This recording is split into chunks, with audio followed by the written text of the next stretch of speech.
Chief Okoro was a man whose reputation preceded him in his small yet vibrant community. He is respected and admired for his generosity and wisdom, as he embodied the ideals of leadership and compassion. His wealth was not merely a measure of material possessions, but a testament to years of hard work and prudent decision-making. Chief Okoro grew up in a rural Nigerian town where his parents couldn't afford to feed him and his younger ones daily, let alone give them a formal education. As the first child of the family, Okoro grew up with a high sense of responsibility, making him very responsible and caring. As he grew up to become a fine, young, responsible man, many people around him would always say that any woman who gets married to Okoro would enjoy him. But Okoro was not interested in any relationship. He was more concerned about being successful and making sure everyone around him is well catered for. From his parents to his younger siblings and even distant relatives who never helped them when they needed help, Okoro made sure that he did his best to help them.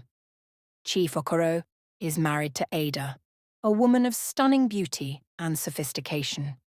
Chief Okoro seemed to have it all: a successful career, a beautiful home, and a family that was the envy of many. Yet, beneath the veneer of perfection, his life was fraught with secrets, betrayal, and trials that would push the boundaries of his love and patience. Ada was a woman with a complicated past. Before her marriage to Chief Okoro, her heart had belonged to Chuka, a man whose charm and wit were undeniable, but whose financial prospects were limited. Their love was fiery and intense, but it was also marked by instability and unfulfilled promises. Chuka loved Ada too, but not as much as she loves him. The duo were lovers from a very young age, and they've promised each other to get married one day. However, after their university education, Chuka couldn't find a proper job that would enable him feed himself, let alone feeding Ada or paying for her bride price. The more he tried to get financially independent, the more difficult it became for him. At a point, Ada began to believe that a force was working against Chuka. She prayed and fasted, and even consulted spiritualists, but nothing seemed to work. At one point, Ada began to go for better options by dating men who could take care of her needs. When Chuka found out about it, he felt betrayed and was mad at Ada. But when she explained that she was doing it for Chuka, he began to reason with her. "I am doing this to get money for you, and so you can pay my bride price.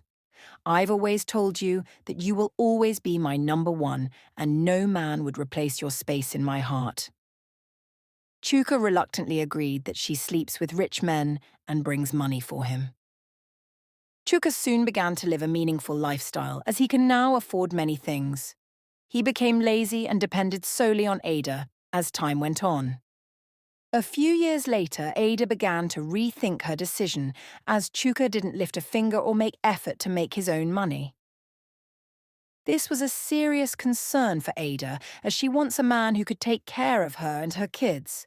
One day, she told him that she cannot continue to sleep with men for money and would appreciate Chuka more if he tries to make his own money. Chuka was very angry at her for confronting him that way. He told her that he was doing his best to make his life better, but she doesn't even appreciate him one bit. He called her all sorts of names, including a prostitute who sold her body for money. Ada was pained by this because she did it because of him.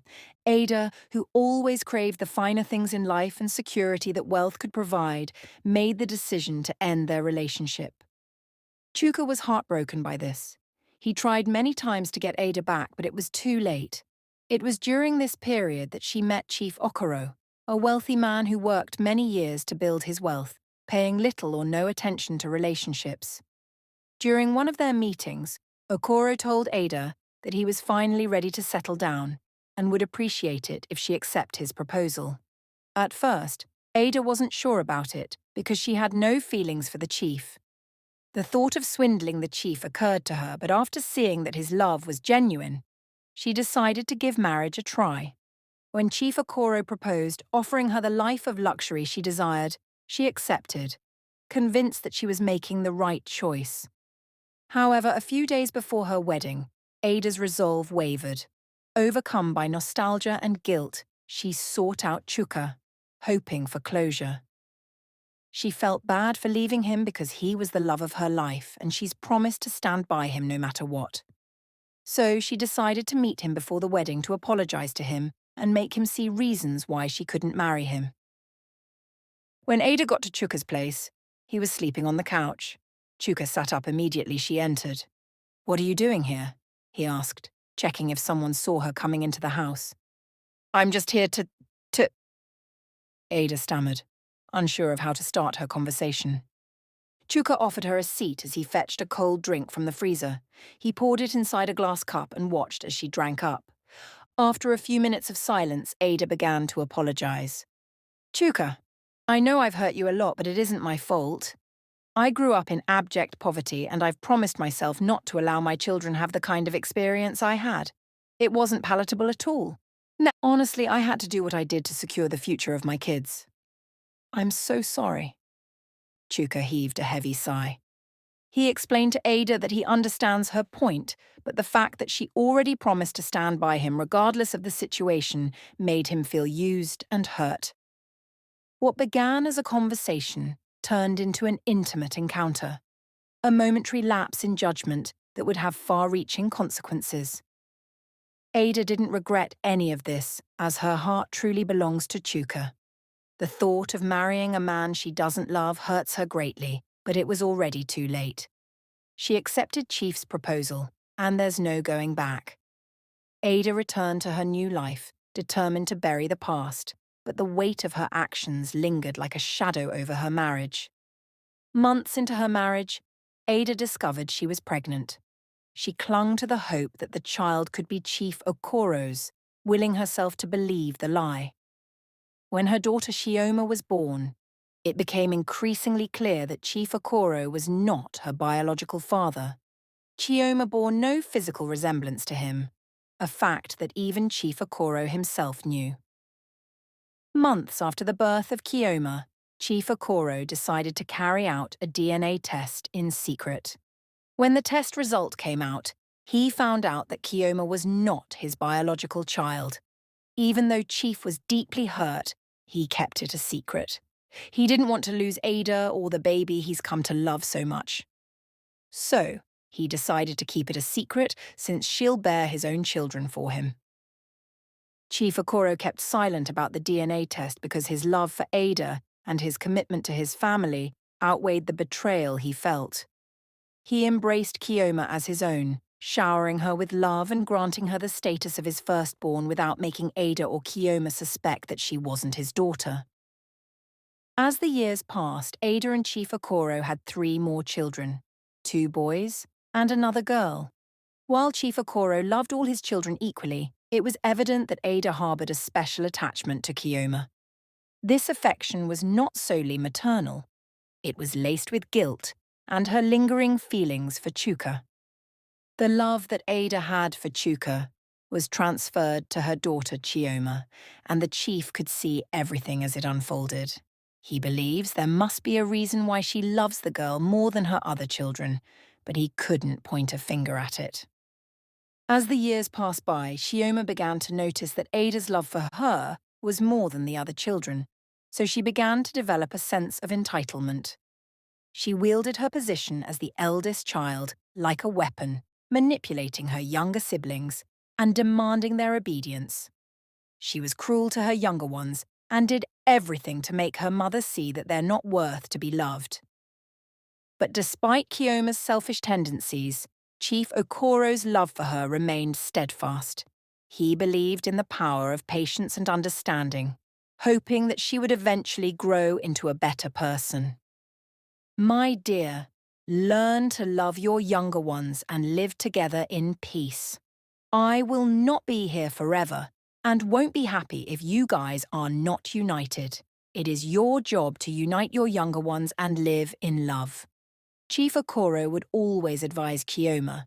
She would nod her head to agree, but the next day she would do something far worse to her younger ones, making Chief repeating the same words of advice. He always thought she would change as she gets older, but Chioma's behavior only worsened with age. She would steal their father's money and place it inside her siblings' bags just to make their father hate them and like only her. At first, Chief Okoro didn't understand what was going on. But when he found out that the child his wife had for another man is trying to make him hate his own biological children, he began to pay little or no attention to Kyoma whenever she comes up with her mischievousness. As Kyoma grew up into a beautiful young lady, Ada decided to reveal the truth about her parentage, but the situation took a darker turn. Ada felt that Kyoma deserved to know her origins, but her confession ignited a storm of insecurity and fear. Kyoma, who had always thought that she was her father's favourite, began to fear for her future. What if he doesn't leave me with any property after his death? What if he's always known I'm not his child but is only pretending? She asked her mother one day. He's not aware that you're not his child. Be rest assured that he will do no such thing. He always told me that he loves all his children equally, but you're his favourite. So you don't have to be scared. But Chioma was not convinced by her mother. Every night, she was plagued by the nightmares of Chief Okoro, disowning her and throwing her on the streets. She told her mother about this, but Ada assured her that it was her mind playing tricks on her. Terrified that Chief Okoro might disown or exclude her from his inheritance, Chioma became desperate. She also wouldn't stop disturbing Ada and make her see that she was in danger. With time, Ada too was consumed by anxiety, afraid that her secret would destroy the life of privilege she had built. Their shared fear and greed led them down a treacherous path.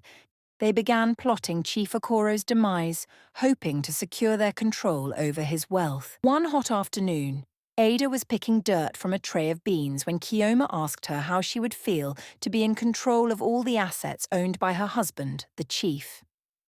Well, it hasn't occurred to me yet, but if I have access to such a large amount of money and wealth, I will be so happy and enjoy my life to the fullest.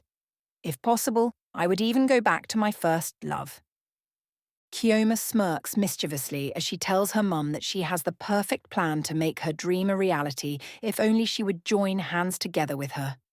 She whispered in her ears, suggesting that they poison the chief and take over his properties. Ada was shocked at the suggestion at first, but after a few days, she agreed to it. One morning, they poisoned the chief's tea, but their plan didn't work because Chief Okoro left the house abruptly, leaving his tea untouched. Realizing the gravity of what they had almost done, Ada disposed of the poisoned tea, but their resolve remained unshaken. Their next attempt was even bolder. They hired thugs to ambush Chief Okoro on his way to work, but the plan backfired spectacularly. The thugs, recognizing Chief Okoro as a generous benefactor who had helped their families in the past, could not bring themselves to harm him. Instead, they released him unharmed and warned him to be cautious. Shaken but perceptive, Chief Okoro began to piece together the puzzle. He suspected Ada and Kyoma but chose to remain silent, opting instead to observe their actions carefully. He avoided their foods and also didn't tell them much about his movements. Chief Okoro's fears grew with each passing day, but he has no idea what to do or how to find out who wants him dead. He knew that he was only speculating and doesn't want to accuse his wife wrongly. But a turning point came when a neighbour overheard Ada and Kyoma discussing their failed attempts. Alarmed by what he had heard, the neighbour approached Chief Okoro. He explained what he heard, but when the chief asked if it was on record, he told him that he heard it by chance. I was only trying to get my clothes stuck behind my fence when I heard them discussing in hushed tones. I didn't mean to eavesdrop, but I just couldn't keep such information to myself because you're a good man. Chief Okoro thanked the man who advised him to take action immediately. Chief Okoro asked him if he had any ideas, and after putting heads together, they devised an elaborate plan to expose Ada and Chioma's true intentions. The next day, Chief Okoro informed his wife and kids that he has an urgent meeting in Abuja and will be returning the next day. He asked his driver to take him to the airport, and he bid his family goodbye. After driving for miles, the chief explained his plan to pretend to be dead to the driver without telling him the reason. "I know you'll be wondering why I'm trying to do such a thing, but there are some people who want me dead. I need to pretend to be dead to fish out these people." He told the driver to inform his people that they had an accident and he couldn't save the chief, who was stuck as the car went up in flames and was burnt beyond recognition. So Chief Okoro staged a car accident, ensuring that his vehicle was set ablaze to create the illusion of his death. As planned, his driver publicly announced the tragic news, plunging the community into mourning. Ada and Kioma, however, celebrated in secret. With Chief Okoro gone, they believed they had achieved their goal. Their display of grief was convincing enough to silence any suspicions, and they wasted no time in asserting control over Chief Okoro's estate. At the reading of the will, they were granted the family estate and the business, while significant financial assets were left to Chief Okoro's other children. Unsatisfied with their share, Ada and Kioma refused to release the inheritance meant for the other children, driving them out of their home. In the absence of their father, Chief Okoro's biological children struggled to survive. They relied on the kindness of strangers and distant relatives, drawing strength from the values their father had instilled in them. Despite their hardships, they remained united, determined to honor their father's legacy. Meanwhile, life in the family estate was far from harmonious. Ada rekindled her relationship with Chuka, inviting him to move in with her and Chioma. Their reunion was marred by greed and mistrust, and their alliance began to crumble under the weight of their shared ambitions. Kioma, emboldened by her mother's support, continued to alienate everyone around her with her selfishness and cruelty. Months later, Chief Okoro made his dramatic return. His reappearance stunned the community and sent shockwaves through his household. Ada, Chuka, and Chioma were unprepared for the consequences of their actions. Chief Okoro wasted no time in reclaiming his home and business. With the support of law enforcement, he had Ada, Chuka, and Chioma arrested for attempted murder and conspiracy. The trial that followed was swift, and the evidence against them was damning. Ada, Chuka, and Kioma were sentenced to 15 years in prison, their dreams of wealth and power shattered. Chief Okoro's biological children were brought back home, and the family began the process of healing and rebuilding. In the years that followed, Chief Okoro found love again. He remarried a kind and compassionate woman who embraced his children as her own. Under her guidance, the family flourished, finding strength in their shared resilience and love. Chief Okoro's unwavering faith in forgiveness and integrity became a guiding light for his children, a testament to the enduring power of love and redemption. As for Ada, Chuka, and Chioma, their time in prison was marked by regret and introspection. They had traded love and loyalty for greed, only to lose everything in the end. Chief Okoro's legacy endured, not as a tale of wealth and power, but as a story of enduring love, forgiveness, and the strength of the human spirit. Thank you for watching. Please subscribe, like, share, and leave a comment below to tell us what you think about the story.